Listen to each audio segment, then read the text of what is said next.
Hi there, and welcome to Story Time with Kay. Today we will read Pete the Cat Checks Out the Library by James Dean. This book was published by Harper Festival in 2018. Pete's mom is taking him to the library for the first time. The librarian gives Pete his very own library card. "Cool," says Pete. The librarian smiles. "Time for the tour." The librarian takes Pete through the library.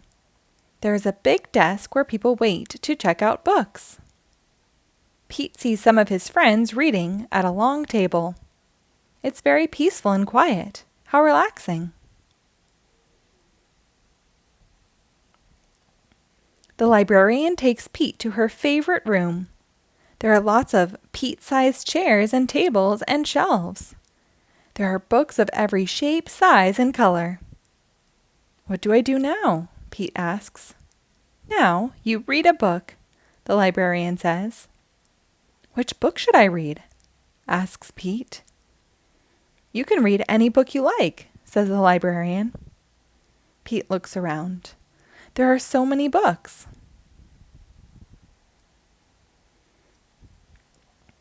Pete picks up a book all about airplanes and jets.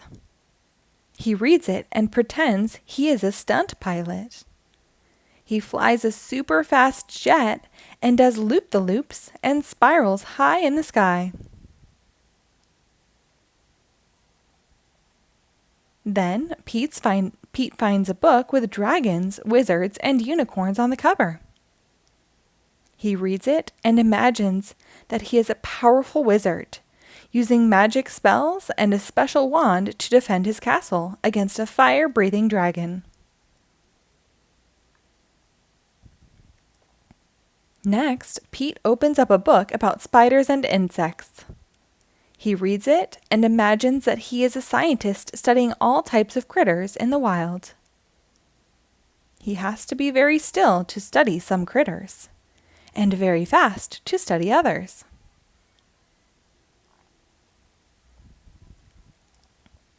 Then Pete chooses a book with all sorts of scary monsters on the cover. It is a book of fairy tales. Pete reads it and pretends that he is in a dark, spooky forest, trying to outsmart a big, bad wolf. Pete puts the book back on the shelf. It is too scary.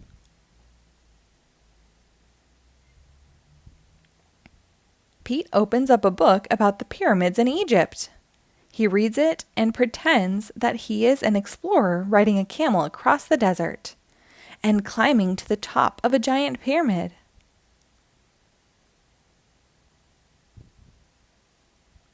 Next, Pete picks a book with all sorts of robots on the cover.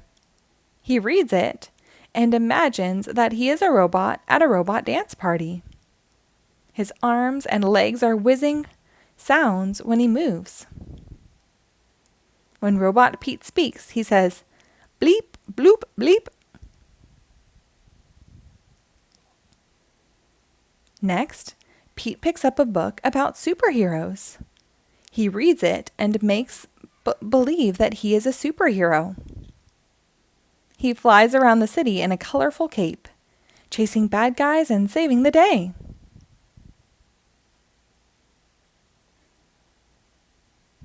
Then Pete spots a big book about the ocean and all its creatures. He reads it and imagines that he is a scientist in a submarine deep in the Atlantic Ocean, looking for whales, squids, and sharks. There are so many wonderful books to read at the library. Pete can be whatever he imagines with a book. Reading is super groovy. The end. Thank you for reading along. Be sure to rate and follow us for new episodes posted daily.